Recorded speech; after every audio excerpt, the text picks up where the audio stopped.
അടുത്ത ചോദ്യം 6, 55, 48 എക്സെട്ര എന്ന ശ്രേണിയിലെ 10ാമത്തെ പദം ഏത്? 62, 55, 48 എന്ന ശ്രേണിയിലെ 10ാമത്തെ പദമാണ് നമുക്ക് കാണേണ്ടത്. അപ്പോൾ നമുക്കറിയാം 10ാമത്തെ പദം കാണാൻ A10 equal to first term plus n-1 into d. ഇവിടെ n 10 ആയതുകൊണ്ട് 10 - 1 നമുക്ക് 9d എന്ന് എഴുതാം. 9d. അപ്പോൾ നമുക്കിവിടെ A1 എന്ന് പറഞ്ഞാൽ ഫസ്റ്റ് ടേം 62 ആണെന്ന് അറിയാം. ഡി കോമൺ ഡിഫറൻസ് എന്ന് പറഞ്ഞാൽ രണ്ട് ടേംസുകൾ തമ്മിലുള്ള ഡിഫറൻസ്. ഇവിടെ 62ഉം 55ഉം തമ്മിലുള്ള ഡിഫറൻസ്. അതായത് ഡി എന്ന് പറഞ്ഞാൽ A2 മൈനസ് A1, 55 മൈനസ് 62 എത്ര കിട്ടുക? 62 55 പോയാൽ നമുക്കറിയാം 7 ആണ്. അപ്പോൾ -7 ആണെന്ത് ഡി. 55 7 പോയാൽ 48 കിട്ടും അല്ലേ? അപ്പോൾ കോമൺ ഡിഫറൻസ് ഡി എന്ന് പറഞ്ഞാൽ -7 ആണ്. അപ്പോൾ ഇവിടെ സബ്സ്റ്റിറ്റ്യൂട്ട് ചെയ്താൽ 10th ടേം A1 എന്ന് പറയുമ്പോൾ 62 plus 9 into -7 that is 62 minus 9 into 7. 62 minus 9 into 7 എത്ര? 63 ആണ് അല്ലേ? അപ്പോൾ 62 63 പോയാൽ -1. അപ്പോൾ 10ാമത്തെ ടേം എന്ന് പറഞ്ഞാൽ -1 ആണ്. -1 ഓപ്ഷൻ സി ആണെന്ത് കറക്റ്റ് ആൻസർ. അടുത്ത ചോദ്യം, പുതിയൊരു മൊബൈൽ ഫോൺ വാങ്ങുന്നതിനായി വിസ്മയ 15,000 രൂപക്ക് പഴയ ഫോൺ 15% നഷ്ടത്തിൽ വിറ്റു. എത്ര രൂപയാണ് പഴയ ഫോൺ വിറ്റത്? ഒന്നുകൂടി പറയാം. പുതിയ ഒരു മൊബൈൽ ഫോൺ വാങ്ങുന്നതിനായി വിസ്മയ 15,000 രൂപക്ക് വാങ്ങിയ പഴയ ഫോൺ 15% നഷ്ടത്തിൽ വിറ്റു. എത്ര രൂപക്കാണ് പഴയ ഫോൺ വിറ്റത്? അപ്പോൾ പുതിയൊരു ഫോൺ വാങ്ങാനായി വിസ്മയന്റെ കയ്യിൽ ഉണ്ടായിരുന്ന 15,000 രൂപ വിലക്ക് വാങ്ങിയ 15,000 രൂപക്ക് വാങ്ങിയ ഒരു ഫോണ് 15% നഷ്ടത്തിൽ വിസ്മയ വിറ്റു. അങ്ങനെയാണെങ്കിൽ നമുക്ക് വിറ്റ വിലയാണ് കാണേണ്ടത്. ഓക്കെ, അപ്പോൾ 15,000ന്റെ 15% നഷ്ടത്തിൽ വിറ്റു എന്ന് പറഞ്ഞാൽ വിറ്റ സംഖ്യ എക്സ് ആണെങ്കിൽ ഈ എക്സ് എന്ന് പറഞ്ഞാൽ എത്ര ശതമാനമാണ്? ആക്ച്വലി 85%. ഒറിജിനൽ 15,000 രൂപന്റെ 85%-നാണ് വിറ്റത്. കാരണം 15% നഷ്ടം എന്ന് പറഞ്ഞാൽ 85%-നാണ് വിറ്റത്. അപ്പോൾ നമുക്ക് കാണേണ്ടത് വിറ്റ വില കാണാൻ 15,000 രൂപയുടെ 85% കണ്ടാൽ മതി. 15,000 രൂപയുടെ 85% കാണാൻ 15,000 രൂപയുടെ 1%-നെ 85 കൊണ്ട് ഗുണിച്ചാൽ മതി. അപ്പോൾ 15,000ന്റെ 1% എന്ന് പറഞ്ഞാൽ 15,000/100 ആണ്. ഇൻറ്റു 85%-ആണ് കാണേണ്ടത്. ഇൻറ്റു 85 ഇതാണ് വിറ്റ വില. അപ്പോൾ ഈ 0 വെട്ടി 150 ഇൻറ്റു 85 ചെയ്താൽ നമുക്ക് കിട്ടുക 12,750 രൂപയാണ്. 12,750 രൂപ. അപ്പോൾ ഓപ്ഷൻ ബി ആയിരിക്കും എന്ത് കറക്റ്റ് ആൻസർ. ഓക്കെ, അടുത്ത ചോദ്യം, ഒരു സംഖ്യയുടെ 8 മടങ്ങ് 8.2 ആണ്. അങ്ങനെയാണെങ്കിൽ സംഖ്യ ഏത് എന്നാണ് ചോദിച്ചിട്ടുള്ളത്. അപ്പോൾ ഒരു സംഖ്യയുടെ 8 മടങ്ങ് സംഖ്യ ഏതാണെന്ന് അറിയില്ല. സംഖ്യ ഞാൻ എക്സ് ആക്കി എടുത്താൽ ഇതിൻ്റെ 8 മടങ്ങ് അതായത് 8x ഈക്വൽ ടു എത്രയാണ്? 8.2 ആണ്. അങ്ങനെയാണെങ്കിൽ നമുക്ക് സംഖ്യ ഏത് എന്നാണ് കാണേണ്ടത്. അപ്പോൾ എക്സ് ഈക്വൽ ടു നമുക്ക് എന്ത് പറയാം? 8.2/8 എന്ന് പറയാം അല്ലേ?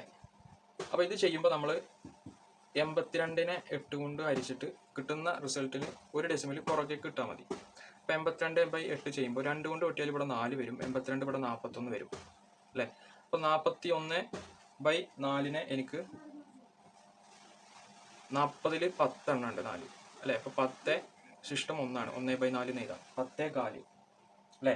10 1/4 എന്ന് പറയുമ്പോൾ 10 അതായത് 10.25 ആണ് വരിക. ഓക്കെ, അപ്പോൾ ഇവിടെ നമ്മൾ ഒരു ഡെസിമൽ ഒഴിവാക്കിയിട്ടാണ് നമ്മളിവിടെ ചെയ്തത്. അപ്പോൾ ഇവിടുത്തെ ഡെസിമൽ ഇങ്ങോട്ട് വരും. അപ്പോൾ 1.025. ഓക്കെ, ഇതാണ് എക്സ്, അതായത് നമ്മുടെ സംഖ്യ.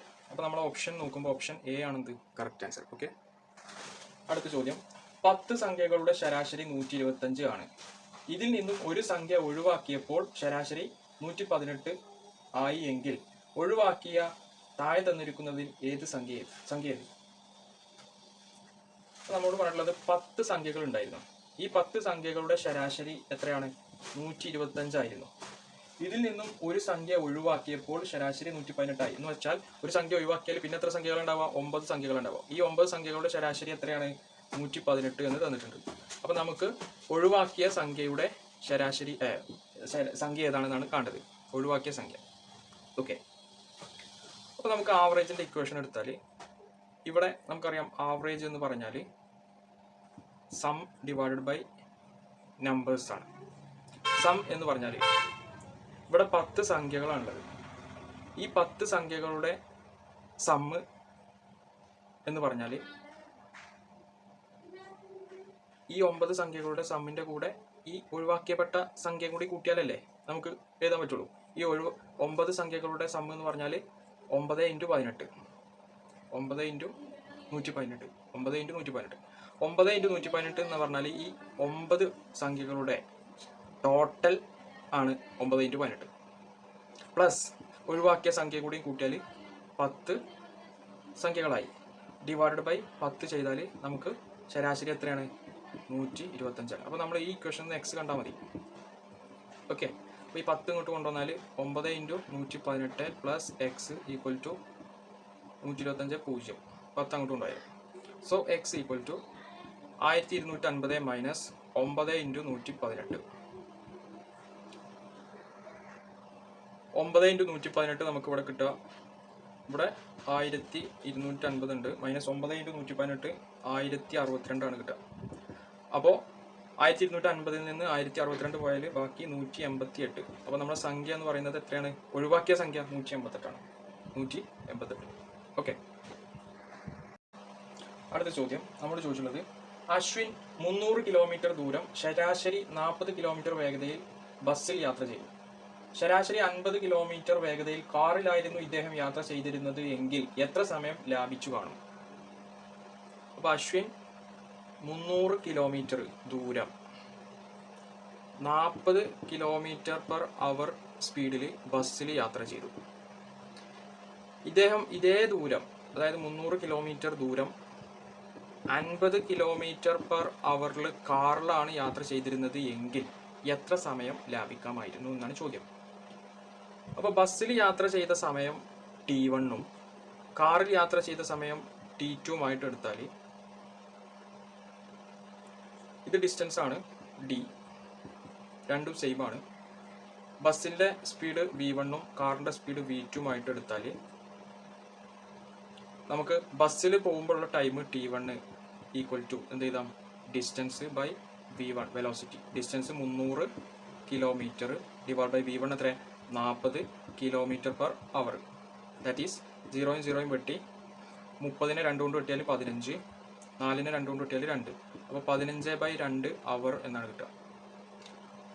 അപ്പോൾ ഇതിനെ മിനിറ്റിക്ക് മാറ്റുമ്പോൾ നമുക്കറിയാം 1 അവർ എന്ന് പറഞ്ഞാൽ 60 മിനിറ്റാണ്. അപ്പോൾ നമ്മളിത് മിനിറ്റിക്ക് മാറ്റാൻ എന്ത് ചെയ്താൽ മതി? 15/2-നെ 60 കൊണ്ട് ഗുണിച്ചാൽ ഇത് മിനിറ്റിലാവും സമയം. അപ്പോൾ 2ഉം 60ഉം വെട്ടിയാൽ പിന്നെ ഇവിടെ 30 ഉണ്ടാവും. അപ്പോൾ 15 × 30 നമുക്ക് എത്ര കിട്ടുക? 450 മിനിറ്റ് എന്ന് കിട്ടും. അപ്പോൾ ബസ്സിൽ യാത്ര ചെയ്ത സമയം T1 എത്രയാണ്? 450 മിനിറ്റാണ്. ഇനി നമുക്ക് T2 കാണണം. T2 എന്താണ്? കാറിൽ യാത്ര ചെയ്തപ്പോഴുള്ള സമയം. T2 equal to distance divide by V2.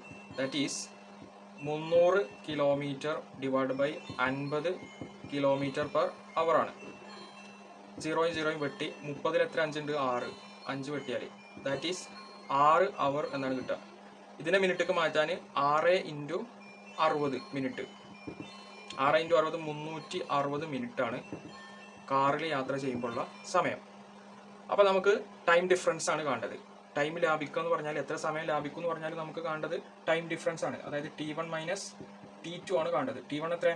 450 minute minus 360 minute. 450 നിന്ന് 360 പോയാൽ 0 നിന്ന് 0 പോയാൽ 0, 15 നിന്ന് 6 പോയാൽ 9, പിന്നെ 3 ഉണ്ടാവും, 3 പോയാൽ 0. അപ്പോൾ 90 മിനിറ്റ് നമ്മളെ ടൈം എത്ര ലാഭിക്കാമായിരുന്നു? 90 മിനിറ്റ്. ഓപ്ഷൻ ബി ആണെന്ത് കറക്റ്റ് ആൻസർ. അടുത്ത ചോദ്യം, 4 പേർ ചേർന്ന് 9 ദിവസം കൊണ്ട് തീർക്കുന്ന ഒരു ജോലി 6 ദിവസം കൊണ്ട് തീർക്കണമെങ്കിൽ എത്ര ജോലിക്കാരെ കൂടി കൂടുതലായി വേണ്ടിവരും? അപ്പോൾ നമ്മളോട് പറഞ്ഞു 4 പേര് ചേർന്നിട്ട് ഒരു ജോലി ചെയ്യുകയാണെങ്കിൽ 9 ദിവസം കൊണ്ട് തീരും. അങ്ങനെയാണെങ്കിൽ ഇതേ ജോലി 6 ദിവസം കൊണ്ട് തീർക്കണമെങ്കിൽ എത്ര പേര് വേണം? സപ്പോസ് എക്സ് ആളുകൾ വേണമെന്ന് വിചാരിക്കാം. ഞാൻ എക്സ് ആണ് എടുക്കുന്നത്. എത്ര ദിവസം കൊണ്ട് തീർക്കാൻ? 6 ദിവസം കൊണ്ട് തീർക്കാൻ. അപ്പോൾ നമുക്ക് 6 ദിവസം കൊണ്ട് തീർക്കാൻ എത്ര ആളുകൾ വേണം? എക്സ് ആണ് കാണേണ്ടത്. അപ്പോൾ നമ്പർ ഓഫ് പേഴ്സൺ 9 ദിവസം കൊണ്ട് ജോലി തീർക്കുന്ന ആളുകളുടെ നമ്പർ N1 9 ദിവസം D1 ആയിട്ടെടുത്തു. ഇവിടെ എക്സ് N2, അതായത് 6 ദിവസം കൊണ്ട് തീർക്കാൻ വേണ്ട ആളുകൾ N2, 6 ദിവസത്തെ D2 ആക്കി എടുത്താൽ നമുക്ക് N1 D1 equal to N2 D2 എന്നുള്ള ഫോർമുലയിൽ നിന്ന് N2 കാണാം അല്ലേ? That is N2 equal to N1 D1 by D2 എന്ന് എഴുതാം. N1 എന്ന് പറയുമ്പോൾ 4 ഇൻറ്റു D1 എന്ന് പറയുമ്പോൾ 9 ബൈ D2 എന്ന് പറയുമ്പോൾ 6. അപ്പോൾ 6നെ 9നെ 3 കൊണ്ട് വെട്ടിയാൽ ഇവിടെ 2 വരും, ഇവിടെ 3 വരും. 2നെയും 4നെയും വെട്ടിയാൽ ഇവിടെ 2 വരും. 2 ഇൻറ്റു 3 എത്ര? 6.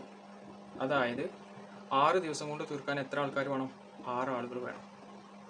ഓക്കെ, അപ്പോൾ നമ്മൾ ചോദിച്ചിട്ടുള്ളത് 6 ദിവസം കൊണ്ട് തീർക്കണമെങ്കിൽ എത്ര ജോലിക്കാരെ കൂടുതലായി വേണമെന്നാണ്. അപ്പോൾ നമുക്ക് 4 ജോലിക്കാർ ഓൾറെഡി ഉണ്ട്. 6 ദിവസം കൊണ്ട് തീർക്കണമെങ്കിൽ എത്ര ആളെ വേണ്ടത്? 6 ആളുകളെ വേണ്ടത്. അപ്പോൾ എത്ര ആളുകൾ അധികം വേണം? 6 മൈനസ് 4 എത്ര? 2 പേര് അധികം വേണം. ഇവിടെ 4 ഓൾറെഡി ഉണ്ട്, നമുക്ക് 6 വേണ്ടത്. അപ്പോൾ 2 ആളുകൾ അധികം വേണം. അപ്പോൾ ഓപ്ഷൻ എ 2 ആണെന്ത് കറക്റ്റ് ആൻസർ. അടുത്ത ചോദ്യം, ഏത് സംഖ്യയുടെ 15% 900? അപ്പോൾ ഏത് സംഖ്യയാണെന്ന് നമുക്കറിയില്ല. ആ സംഖ്യയുടെ 15% 900 എന്ന് തന്നിട്ടുണ്ട്. അങ്ങനെയാണെങ്കിൽ നമുക്ക് സംഖ്യയാണ് കാണുന്നത്. അപ്പോൾ ഞാൻ സംഖ്യ എക്സ് ആക്കി എടുത്തു. ഇതിൻ്റെ 15% എന്ന് വെച്ചാൽ 15/100 എത്രയാണ്? 900 എന്ന് തന്നിട്ടുണ്ട്. അങ്ങനെയാണെങ്കിൽ നമുക്ക് സംഖ്യയാണ് കാണേണ്ടത്. സിമ്പിളാണ്. എക്സ് ഈക്വൽ ടു 15/100 അങ്ങോട്ട് കൊണ്ടുപോയാൽ 900 ഇൻറ്റു 100/15 അല്ലേ? അപ്പോൾ നമ്മൾ 15നെ 3 കൊണ്ട് വെട്ടിയാൽ 5 കൊണ്ട് വെട്ടിയാൽ 3, 15നെ 5 കൊണ്ട് വെട്ടിയാൽ 3, 900നെ 90 18 പിന്നെ 180 കിട്ടുക. 900നെ 5 കൊണ്ട് വെട്ടിയാൽ 180 കിട്ടും. ഇനി 150നെ 3 കൊണ്ട് വെട്ടിയാൽ 18ൽ എത്ര? 6 3 ഉണ്ട്, പിന്നെ ഇവിടെ 0 ഉണ്ട്, അപ്പോൾ 60. അപ്പോൾ നമുക്ക് 60 ഇൻറ്റു 100 എന്ന് കിട്ടി. 60 ഇൻറ്റു 100 എത്ര? 6000 അല്ലേ? അപ്പോൾ ഏത് സംഖ്യയുടെ 15% 900 എന്ന് വെച്ചാൽ നമ്മളോട് ചോദിച്ചിട്ടുള്ളത് 6000ൻ്റെ 15% 900. അതായത് നമ്മളെ സംഖ്യ 6000 ആണ്. ഓപ്ഷൻ ഡി ആണെന്ത് കറക്റ്റ് ആൻസർ. അടുത്ത ചോദ്യം, 10⁵5 into 10⁻8 equal to what? 10⁵5 into 10⁻8 ഇതെത്രയാണ്? നമുക്കറിയാം 2ൻ്റെ ബേസ് 10 ആണ്. സോ 10⁵5 പ്ലസ് -8 എന്ന് നമുക്കിതിനെ എഴുതാം. Exponential rule a⁵b into a⁵c എന്ന് പറഞ്ഞാൽ a⁵b പ്ലസ് c ആണ്. ദാറ്റ് ഈസ് 10 5 ന്ന് 8 പോയാൽ -3 എന്നുണ്ടാവും അല്ലേ? അപ്പോൾ 10 -3നെ നമുക്ക് 1/1000 എന്ന് എഴുതാം. 1/1000 എന്ന് പറഞ്ഞാൽ എത്രയാണ്? 0.001. 3 ഡെസിമൽ പുറത്തേക്ക് വരും. 1 2 3. അപ്പോൾ നമ്മൾ ഓപ്ഷൻ നോക്കുമ്പോൾ ഓപ്ഷൻ ബി ആണെന്ത് കറക്റ്റ് ആൻസർ. ഓക്കെ, അടുത്ത ചോദ്യം, ഒരു ചതുരത്തിന്റെ നീളം 4 ഇരട്ടിയായും വീതി പകുതിയായി കുറയ്ക്കുകയും ചെയ്താൽ ലഭിക്കുന്ന പുതിയ ചതുരത്തിന്റെ വിസ്തീർണം ആദ്യ ചതുരത്തിന്റെ വിസ്തീർണവുമായി എന്ത് മാറ്റമുണ്ടാവും? അപ്പോൾ നമുക്ക് ഇനിഷ്യലി ഒരു ചതുരമുണ്ട്. ഇതിന്റെ ലെങ്ത് L, ബ്രെഡ്ത്ത് B യുമായിട്ട് എടുത്താൽ ഇതിന്റെ ഏരിയ എന്ന് പറഞ്ഞാൽ എന്താണ്? ലെങ്ത് ഇൻറ്റു ബ്രെഡ്ത്ത് ആണ്. ഇനി നമ്മോട് പറഞ്ഞു ഈ ചതുരത്തിനെ മാറ്റി. എങ്ങനെ മാറ്റിയത്? ചതുരത്തിന്റെ നീളം 4 ഇരട്ടിയാക്കി. അപ്പോൾ പുതിയ ചതുരത്തിന്റെ നീളം എന്ന് പറഞ്ഞാൽ 4 ഇരട്ടിയായി, 4L ആയി. ലെങ്ത് 4 ഇരട്ടി എന്ന് പറഞ്ഞാൽ 4, ഇവിടെ L ആണെങ്കിൽ ഇവിടെ 4L ആയി. പിന്നെ നമ്മോട് പറഞ്ഞു എന്ത്? വീതി പകുതിയായിട്ട് കുറച്ചു. അപ്പോൾ ബ്രെഡ്ത്ത് B/2 ആക്കി. ഇവിടെ B ആണെങ്കിൽ B/2 ആക്കി. അങ്ങനെയാണെങ്കിൽ ഇതിൻ്റെ ഏരിയ എന്ന് പറഞ്ഞാൽ നമുക്കറിയാം ലെങ്ത് ഇൻറ്റു ബ്രെഡ്ത്ത്. ലെങ്ത്തിൻ്റെ സ്ഥാനത്ത് 4L ഇൻറ്റു ബ്രെഡ്ത്തിൻ്റെ സ്ഥാനത്ത് B/2 ആണ്. ദാറ്റ് ഈസ് ഈ 2ഉം 4ഉം വെട്ടിയാൽ ഇവിടെ 2 ഉണ്ടാവും. അപ്പോൾ 2 ലെങ്ത് ഇൻറ്റു ബ്രെഡ്ത്ത് എന്ന് കിട്ടും. പുതിയ ഏരിയയുടെ ഏരിയ. പുതിയ ഏരിയ ഞാൻ A' ആക്കി എടുത്തു. A' തിരിച്ചറിയാൻ വേണ്ടിയിട്ട്. That is 2 into length into breadth എത്രയാണ്? പഴയ ചതുരത്തിൻ്റെ ഏരിയ. That is 2A. അപ്പോൾ പുതിയ ചതുരത്തിൻ്റെ ഏരിയ എന്ന് പറഞ്ഞാൽ പഴയ ചതുരത്തിൻ്റെ ഇരട്ടിയായി. ഓക്കെ, അപ്പോൾ നമ്മൾ ഓപ്ഷനിൽ നോക്കുമ്പോൾ ഓപ്ഷൻ സി 2 മടങ്ങാവും. അടുത്ത ചോദ്യം, 2 അംശബന്ധങ്ങളാണ് തന്നിട്ടുള്ളത്. 15:18 ഈക്വൽ ടു x:144 ആയാൽ എക്സിൻ്റെ വില എത്ര? ദാറ്റ് ഈസ് 15:18 ഞാൻ 15/18 എന്ന് എഴുതിയാൽ ഈക്വൽ ടു ഇവിടെ നമുക്ക് എന്ത് എഴുതാം, x/144 എന്ന് എഴുതാം. അപ്പോൾ ഇതിൽ നമുക്ക് എക്സ് കാണാം, 144 അങ്ങോട്ട് കൊണ്ടുവന്നാൽ മതി. ദാറ്റ് ഈസ് 144 × 15/18 ഇതാണ് എക്സ്. അപ്പോൾ നമുക്ക് 18നെ 3 കൊണ്ട് വെട്ടിയാൽ നമുക്ക് 18നെ 2 കൊണ്ട് വെട്ടിയാൽ ഇവിടെ 9 വരും. 144നെ 2 കൊണ്ട് വെട്ടിയാൽ ഇവിടെ 72 വരും. ഓക്കെ, ഇനി 9നെ 3 കൊണ്ട് വെട്ടിയാൽ 3 വരും. 15നെ 3 കൊണ്ട് വെട്ടിയാൽ 5 വരും. ഓക്കെ, ഇനി 72നെ 3 കൊണ്ട് വെട്ടിയാൽ 60ൽ 20 ഉണ്ട്, പിന്നെ 12 ഉണ്ട്, 12ത്തിൽ 4, അപ്പോൾ 24 × 5 വരും. എക്സിൻ്റെ വില എത്ര? 24 × 5. 24 × 5 എത്ര വരിക? 120 എന്ന് വരും. അപ്പോൾ എക്സിൻ്റെ വില 120. ഓപ്ഷൻ ഡി ആണെന്ത് കറക്റ്റ് ആൻസർ. അടുത്ത ചോദ്യം, 2008 റിപ്പബ്ലിക് ദിനം ശനിയാഴ്ചയായിരുന്നു എങ്കിൽ സ്വാതന്ത്ര്യ ദിനം ഏത് ദിവസമായിരിക്കും? ഇപ്പോൾ 2008 വർഷത്തെ റിപ്പബ്ലിക് ദിനം എന്ന് പറഞ്ഞാൽ ജനുവരി 25. ഏതാണ് ദിവസം? ശനിയാണ്. അങ്ങനെയാണെങ്കിൽ ഇതേ വർഷം 2008 സ്വാതന്ത്ര്യ ദിനം, അതായത് ഓഗസ്റ്റ് 15 ഏതായിരിക്കും ദിവസം എന്നാണ് അറിയേണ്ടത്. അപ്പോൾ നമ്മൾ ഇത് ചെയ്യുമ്പോൾ ജനുവരി 25 മുതൽ ഓഗസ്റ്റ് 15 വരെ ടോട്ടൽ എത്ര ദിവസങ്ങൾ ഉണ്ട് എന്നാണ് നമ്മൾ നോക്കേണ്ടത്. എന്നിട്ട് 7 കൊണ്ട് ഡിവൈഡ് ചെയ്തിട്ട് അതിൻ്റെ റിമൈൻഡർ എത്രയും നോക്കുക. ശിഷ്ടം എത്രയാണോ നോക്കുക, എന്നിട്ട് അത്രയും ദിവസങ്ങൾ ശനിയുടെ കൂടെ കൂട്ടുക. അപ്പോൾ നമുക്ക് ഓഗസ്റ്റ് 15 കിട്ടും. ഓക്കെ, അപ്പോൾ അതിന് വേണ്ടിയിട്ട് ജനുവരി കഴിഞ്ഞാൽ അടുത്ത മാസം ഏതാ? ഫെബ്രുവരി ഉണ്ട്, മാർച്ച് ഉണ്ട്, ഏപ്രിൽ ഉണ്ട്, മെയ് ഉണ്ട്, ജൂൺ ഉണ്ട്, ജൂലൈ ഉണ്ട്. അത് കഴിഞ്ഞിട്ടാണ് ആഗസ്റ്റ്. അപ്പോൾ നമുക്കറിയാം ജനുവരിയിൽ ആകെ 31 ദിവസമുള്ളത്. അപ്പോൾ അതിൽ 25 കഴിഞ്ഞാൽ ജനുവരിയിൽ പിന്നെ ബാക്കി എത്ര ദിവസങ്ങളുണ്ടാവും? 6 ദിവസങ്ങളുണ്ടാവും. ഫെബ്രുവരിയിൽ 28 ദിവസമാണ് സാധാരണ ഉണ്ടാവുക. പക്ഷേ 2008 എന്നുള്ള വർഷം ലീപ്പ് ഇയർ ആണ്, അതിവർഷമാണ്. അപ്പോൾ ഫെബ്രുവരിയിൽ നമ്മൾ 29 ദിവസങ്ങൾ കണക്കൂട്ടണം. മാർച്ചിൽ 31 ദിവസം, ഏപ്രിൽ 30 ദിവസം, മെയ്യിൽ 31 ദിവസം, ജൂണിൽ 30 ദിവസം, ജൂലൈ 31 ദിവസം, ഓഗസ്റ്റിൽ പിന്നെ ഇവിടെ 15 ദിവസം അല്ലേ? അപ്പോൾ നമ്മൾ ഇത് എല്ലാ ദിവസങ്ങളും കൂട്ടുന്നതിന് പകരം ഇവിടുന്ന് തന്നെ 7 കൊണ്ട് ഡിവൈഡ് ചെയ്ത് ഓഡ് ഡേയ്സ്, ശിഷ്ടങ്ങളും റിമൈൻഡേഴ്സ് ഇങ്ങനെ കൂട്ടി വന്നാൽ മതി. എന്നാൽ നമുക്ക് ലാസ്റ്റ് കിട്ടുന്ന സംഖ്യ പിന്നെ ചെറിയ സംഖ്യ ആയിരിക്കും, അതിന് 7 കൊണ്ട് ഡിവൈഡ് ചെയ്താൽ മതി. അപ്പോൾ ജനുവരിയിൽ പിന്നെ 6 ദിവസമാണ്, 6നെ 7 കൊണ്ട് ഡിവൈഡ് ചെയ്താൽ റിമൈൻഡർ 6 കിട്ടും. അപ്പോൾ 6 പ്ലസ് ഫെബ്രുവരിയിൽ 29 ഉണ്ട്, 29നെ 7 കൊണ്ട് ഡിവൈഡ് ചെയ്താൽ റിമൈൻഡർ 1 ആണ് കിട്ടുക. അപ്പോൾ 29 പ്ലസ് മാർച്ചിൽ 31 ദിവസമാണ്, 31നെ 7 കൊണ്ട് ഡിവൈഡ് ചെയ്താൽ റിമൈൻഡർ 3 ആണ് കിട്ടുക. അപ്പോൾ പ്ലസ് 3 പ്ലസ് ഏപ്രിൽ 30 7 കൊണ്ട് ഡിവൈഡ് ചെയ്താൽ റിമൈൻഡർ 2 പ്ലസ് മെയ്യിൽ 31 7 കൊണ്ട് ഡിവൈഡ് ചെയ്താൽ റിമൈൻഡർ 3 പ്ലസ് ജൂണിൽ റിമൈൻഡർ 2 പ്ലസ് ജൂലൈയിൽ റിമൈൻഡർ 3 പ്ലസ് പിന്നെ ഇവിടെ എന്തുണ്ട്? 15 ഉണ്ട്. 15നെ 7 കൊണ്ട് ഡിവൈഡ് ചെയ്താൽ നമുക്ക് റിമൈൻഡർ 1 ആണ് കിട്ടുക. ഓക്കെ, അപ്പോൾ നമ്മളിത് ആഡ് ചെയ്യുമ്പോൾ ഓഡ് ഡേയ്സ് ഒക്കെ ആഡ് ചെയ്യുമ്പോൾ എത്ര കിട്ടുന്നുണ്ട്? 6 + 1 7, 7 3 10, 10 2 12, 12 3 15, 15 2 17, 17 3 20, 20 1 21, 21 ഡേയ്സ് ആണ്. ഇതിനെ 7 കൊണ്ട് ഡിവൈഡ് ചെയ്താൽ നമുക്ക് റിമൈൻഡർ 0 കിട്ടുക. കാരണം 3 7 21. അതായത് ശനീൻ്റെ കൂടെ 0 ഡേയ്സ് കൂട്ടുക. ശനിയുടെ കൂടെ 0 ഡേയ്സ് കൂട്ടുക എന്ന് പറയുമ്പോൾ ഓഗസ്റ്റ് 15 ഏതന്നെ ദിവസം? ശനി തന്നെ, ആ ദിവസം തന്നെ. അപ്പോൾ ഓപ്ഷൻ ഡി ആണെന്ത് കറക്റ്റ് ആൻസർ. അടുത്ത ചോദ്യം, 15 20 26 33 41 ഡാഷ് എന്ന ശ്രേണിയിലെ അടുത്ത സംഖ്യ ഏതായിരിക്കും? 15 20 26 33 41 ഡാഷ് ഇതിൽ അടുത്ത സംഖ്യ ഏതാണെന്നാണ് ചോദിച്ചിട്ടുള്ളത്. അപ്പോൾ നമ്മൾ സംഖ്യ തമ്മിലുള്ള ഡിഫറൻസ് നോക്കുകയാണെങ്കിൽ 15ഉം 20ഉം തമ്മിലുള്ള ഡിഫറൻസ് 5, 20ഉം 26ഉം തമ്മിലുള്ള ഡിഫറൻസ് 6, 26ഉം 33ഉം തമ്മിലുള്ള ഡിഫറൻസ് 4 3 7, 33ഉം 41ഉം തമ്മിലുള്ള ഡിഫറൻസ് 8. നോക്കൂ, ഡിഫറൻസുകൾ നോക്കുമ്പോൾ 5 6 7 8. അപ്പോൾ അടുത്ത ഡിഫറൻസ് എന്തായിരിക്കും? 9 ആയിരിക്കും. അപ്പോൾ 41 + 9 എത്ര കിട്ടുക? 50 ആണ്. അപ്പോൾ ഇവിടെ അടുത്ത സംഖ്യ ഏതായിരിക്കും? 50 ആയിരിക്കും. Option A is correct answer. അടുത്ത ചോദ്യം, ബ്രേക്ക് എന്ന വാക്കിനെ കോഡ് രൂപത്തിൽ ASDBJ എന്ന് എഴുതിയാൽ സോളാർ എന്ന വാക്കിന്റെ കോഡ് രൂപം എന്തായിരിക്കും? എന്താണ് പറയുന്നത്? ബ്രേക്ക് എന്ന വാക്കിന്റെ എങ്ങനെ കോഡ് ചെയ്തിട്ടുള്ളത്? ASDBJ ബി ജെ എന്ന് കോഡ് ചെയ്തിട്ടുണ്ട്. അങ്ങനെയാണെങ്കിൽ സോളാറിനെ നമ്മൾ എങ്ങനെ കോഡ് ചെയ്യാന്നാണ് ചോദിച്ചിട്ടുള്ളത്. അപ്പോൾ നോക്കൂ, ഇവിടെ ബിനെ എയിലേക്കാണ് കോഡ് ചെയ്തിട്ടുള്ളത്, അതായത് ഒരു ലെറ്റർ ബാക്കിലേക്ക്. ആറിനെ എസിലേക്ക്, അതായത് ഒരു ലെറ്റർ മുന്നിലേക്ക്. ഇനെ ഡിയിലേക്ക്, അതായത് ഒരു ലെറ്റർ ബാക്കിലേക്ക്. എനെ ബിയിലേക്ക്, അതായത് ഒരു ലെറ്റർ മുന്നിലേക്ക്. കെനെ ജെയിലേക്ക്, അതായത് ഒരു ലെറ്റർ ബാക്കിലേക്ക്. അപ്പോൾ എങ്ങനെ കോഡ് ചെയ്തിട്ടുള്ളത്? ഒരു ലെറ്റർ ബാക്കിലേക്ക്, പിന്നെ മുന്നിലേക്ക്, പിന്നെ ബാക്കിലേക്ക്, പിന്നെ മുന്നിലേക്ക്, പിന്നെ ബാക്കിലേക്ക്. അങ്ങനെ ഓരോ ലെറ്റർ ബാക്ക്, മുന്ന്, അങ്ങനെയാണ് വന്നിട്ടുള്ളത്. അപ്പോൾ ഇവിടെ എസിനെ കോഡ് ചെയ്യാം നമ്മൾ എങ്ങനെ ചെയ്യാം? അപ്പോൾ എസിനെ ഇവിടെ നമുക്ക് ഒരു ലെറ്റർ ബാക്കിലേക്ക് കോഡ് ചെയ്യണം.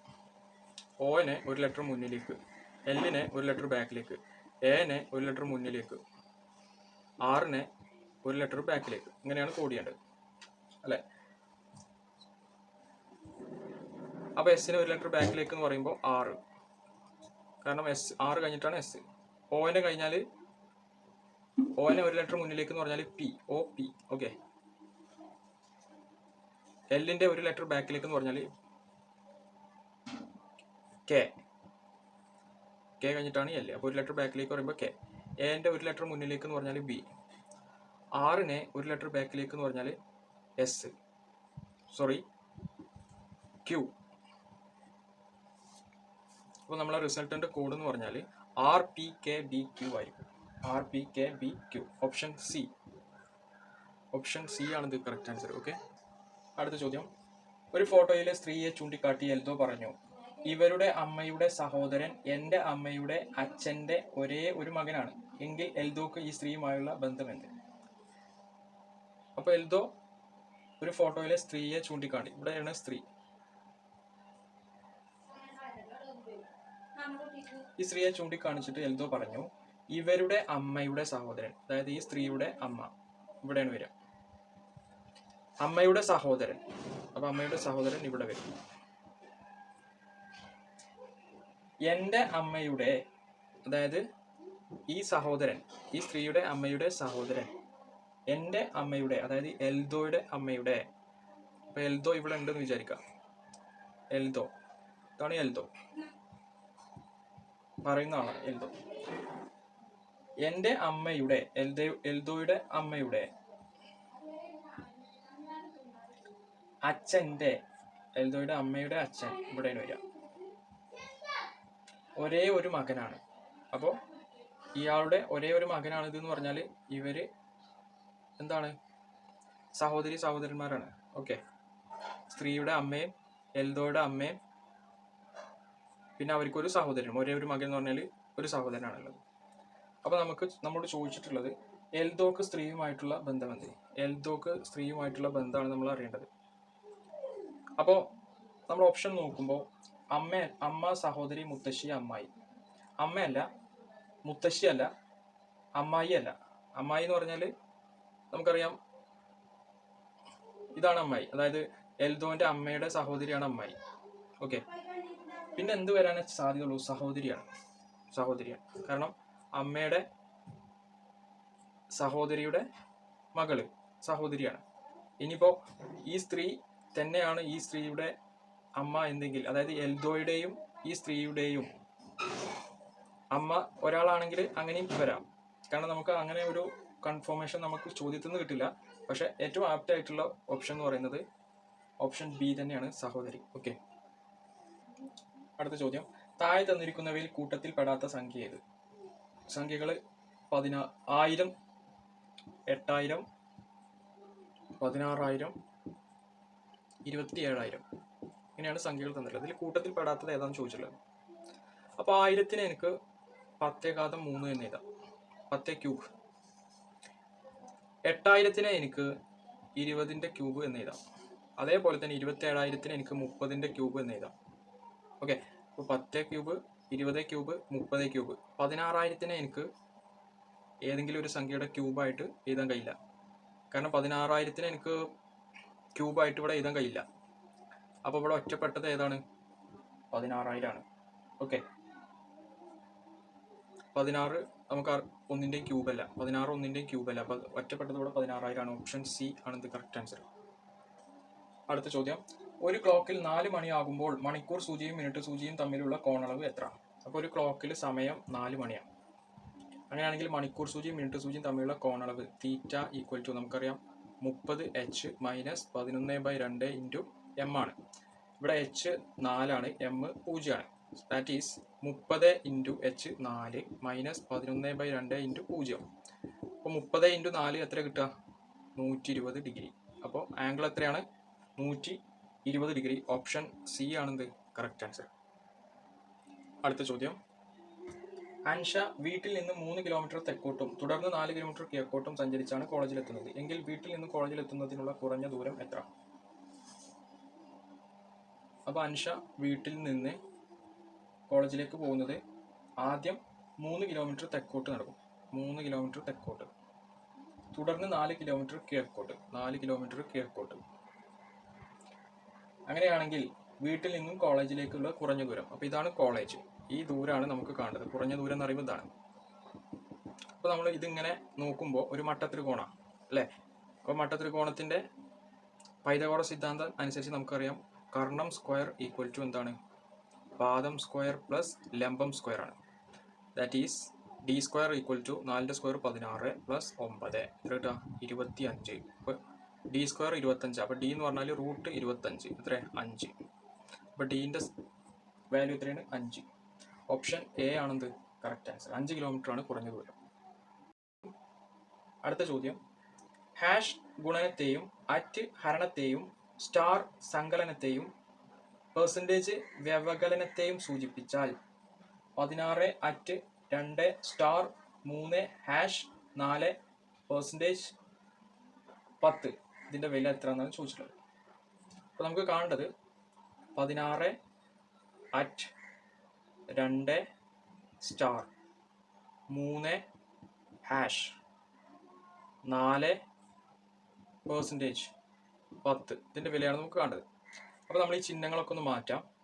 16 ഉണ്ട്, ഇവിടെ 2 ഉണ്ട്, 3 ഉണ്ട്, 4 ഉണ്ട്, 10 ഉണ്ട്. നമ്മൾ ചിഹ്നങ്ങൾ മാറ്റണം. അറ്റ് എന്ന് പറഞ്ഞാൽ ഹരണത്തെയാണ് സൂചിപ്പിച്ചിട്ടുള്ളത്, അപ്പോൾ ഹരണം ചിഹ്നം കൊടുക്കാം. സ്റ്റാർ എന്നുള്ളത് സങ്കലനാണ്, പ്ലസ്. ഹാഷ് എന്നുള്ളത് എന്താണ്? ഗുണനത്തെയാണ്. പിന്നെ പെർസെൻറ്റേജ് എന്താണ്? വ്യവകലനത്തെ, മൈനസ്. അപ്പോൾ നമുക്ക് ഇതാണ് കാണേണ്ടത്. ഇനി ഇത് ചെയ്യുമ്പോൾ നമ്മൾ ബോർഡ് മാസ് റൂളാണ് ഉപയോഗിക്കുന്നത്. ബോർഡ് മാസ് റൂൾ എന്താണ്? Bracket, of, division, multiplication, addition, subtraction, ഈ ഓർഡറിലാണ് ചെയ്യേണ്ടത്. അപ്പോൾ ഇവിടെ ആദ്യം നമ്മൾ ഈ ഡിവിഷൻ ചെയ്യണം. 16/2 എത്ര? 8 ആണ്. ഓക്കെ, അത് കഴിഞ്ഞിട്ട് നമ്മൾ ഈ മൾട്ടിപ്ലിക്കേഷൻ ചെയ്യണം. 3 ഇൻറ്റു 4 എത്രയാണ്? 12 ആണ്. ഓക്കെ, അപ്പോൾ 8 പ്ലസ് 12 മൈനസ് 10. 8ഉം 12ഉം 20. 20 മൈനസ് 10 10.